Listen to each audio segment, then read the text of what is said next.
the U.S. and the European Union are in the process of stealing $300 billion of U.S. Treasury securities from Russia. Now, these were legally acquired. The Russians sold oil. They got gold. They got dollars. They bought U.S. Treasury securities. They made the mistake of trusting the United States. And because these were dollar Treasury securities, they were held in a custodian called Euroclear, based in Brussels. And they had a total of about 300 billion. 200 billion were in Euroclear. So the kind of nuts running the EU and all the warmongers said, we got it. See, we froze them on day one. The U.S. freezes stuff all the time. We're very good at it. But stealing them is different. That's what's on the table now. So the idea cooked up by Ursula von der Leyen and the Europeans is, okay, here's what we'll do. We'll make a $200 billion loan to Ukraine so they can fight the war. The loan will be repaid by Russian reparations. So when Russia loses the war, they'll have to pay reparations, and they'll use that money to pay back the loan. And oh, by the way, we'll take the Russian securities in Euroclear and use them as collateral for the loan. Let's do it. Every lawyer who's looked at this, I would include myself, thinks this is completely illegal. It's actually crazy. It's crazy on a number of fronts. Number one, Russia's not going to lose the war. They're going to win the war. They're actually winning the war tonight. They're taking over Pokrovsk, which is the major logistics hub. So Russia's going to win the war, number one. If anyone pays reparations, it'll be Ukraine for all the Russian losses.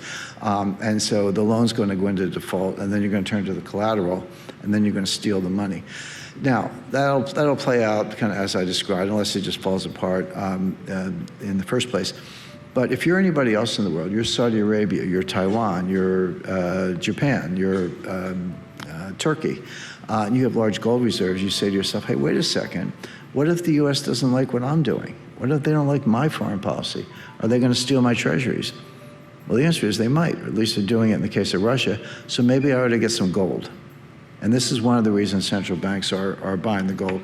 BRICS, you hear a lot of Brazil, Russia, India, China, South Africa, they're now up to about 20 countries. You hear a lot of the BRICS are going to start a new currency. They're going to replace the dollar as a reserve currency. It's going to be a BRICS currency, et cetera. Maybe in 10 years, I kind of doubt it, but it would take at least 10 years. I worked on the creation of the euro. That treaty was signed in 1991. The euro came out in 2000. It took 9 years to kind of devise the euro.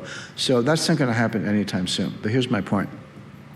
The BRICS already have an international currency. It's called gold.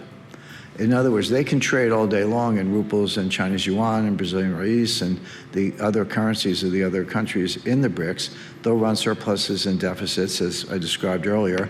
And occasionally you have to settle up. But you don't have to settle up in real time. You can do it, 2 times a year, 4 times a year, whatever. And you're settling on net. You don't have to settle the gross, because to the extent that the two-way flows, cancel each other out, you only have to settle the net. You can do that in physical gold, and there are a lot of ways to do that. So don't hold your breath waiting for the BRICS currency. It's already here, and it's called gold. Moran's appointment to the Fed, as I mentioned, erases any Fed Treasury line. Lyndon Johnson invited the chairman of the Federal Reserve Board to his ranch in Texas and physically assaulted him. He lifted him up and slammed him against the wall and said, "You're going to lower interest rates." And he did. So this idea that there's a separation between the executive branch and the Fed is nonsense. It's never been true, but it's never. By the way, when the Federal Reserve Act was passed in 1913, the Treasury Secretary was on the board of the Fed by law, and they met at the Treasury Department. So again, Treasury-Fed linkage goes way back. With regard to gold, we're not at the frenzy stage, but we're going to get to $10,000 an ounce a lot faster than people expect. And here's why. And, I can use calculus, but I like to keep my math at a 5th grade level. So there's a behavioral psychological phenomenon called anchoring. And anchoring is we get a number in our head, we get an idea in our head, and we anchor to it, and we begin to filter all the information we're getting through that prism, through that data point. So $1,000 an ounce is a nice round number. So if gold goes from $2,000 an ounce to $3,000 an ounce, and you have 50 ounces, you just made $50,000. And then if it goes from $3,000 an ounce to $4,000 an ounce, you made another $50,000.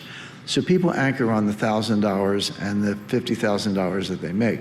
But what they don't realize, at least right away, is that each $1,000 leap, as I just described, is easier than the one before because you're working off a higher base. So when you go from 2,000 to 3,000, that's a 50% increase. That's a heavy lift. But when you go from 4,000 to 5,000, that's only a 25% increase, much easier. Guess what? When you go from 9,000 to 10,000, that's an 11% increase. That's like a good month the way gold is trading. So my point is, you say, gee, we're never going to get to $10,000 an ounce. It took us so long to get from 2 to 3 or 3 to 4. But the point is, you're going to make your way to 4 and 5, and then you're going to go 6, 7, 8, 9 really fast because of what I just described. That's the dynamic. So gold will get to $10,000, but that's inevitable. But my point is, it'll happen faster than people realize for the reason I just mentioned. And gold is not the best inflation hedge. The correlation of gold to inflation, the price of gold to inflation is lower than most people realize. Gold is the everything hedge. It hedges against inflation, but it also hedges against deflation. During the Great Depression, the longest period of sustained deflation in US history, gold went up 75%. The best performing stock of the New York Stock Exchange during the Great Depression, when everything else fell 83%, was Homestake Mining, which was the largest gold mine in the U.S. and basis of the Hearst family fortune. Social unrest, civil war, natural disasters, what's going on in Ukraine, et cetera, Middle East. Gold is a hedge against all those things, and therefore highly recommended. So what can go wrong? I described the Trump plan. As always, I guess in my career, you always think about what could go wrong. I like to say if there was a financial catastrophe and I wasn't there, it didn't happen. Let's start with the Mar-a-Lago Accord. Moran's calling for the issuance of century bonds. What's a century bond? It's a 100-year bond. The longest maturity security today is 30 years. People go, 100 years, who would ever invest in a 100-year bond? The answer is a lot of people. Insurance companies, endowments, people with long-term liabilities like long-term assets. The British in the 19th century issued something called the Consul, which had no maturity. It was an infinite bond, just paid interest. Now, they can redeem them, eventually they did, but the holder had never got paid. You just got interest forever. It was a very attractive investment, and ultimately they were redeemed. The problem is if you start issuing 100-year bonds, there's something else that you're not issuing. And it's probably Treasury bills, which are underlying a $1 quadrillion derivatives market. If you're not familiar with the Q word, quadrillion is 1,000 trillion, and that is supported by Treasury bills. So be careful you don't stop issuing Treasury bills. BRICS, I mentioned, have a currency. It's called gold. The U.S. can manipulate currency rates if they want. They can't really manipulate the price of gold. From 1971 to 1980, the U.S. dollar crashed 95.6%, measured by weight of gold, not against other currencies, but against gold. When people say, hey, the dollar didn't crash, it's still around. No, it did. It went down 95.6%. If that happened today, gold would be $100,000 an ounce. Now, don't leave here and say, Jim Rickards says gold's going to $100,000. What I'm saying is, if we replay the 70s, gold would be $100,000 an ounce.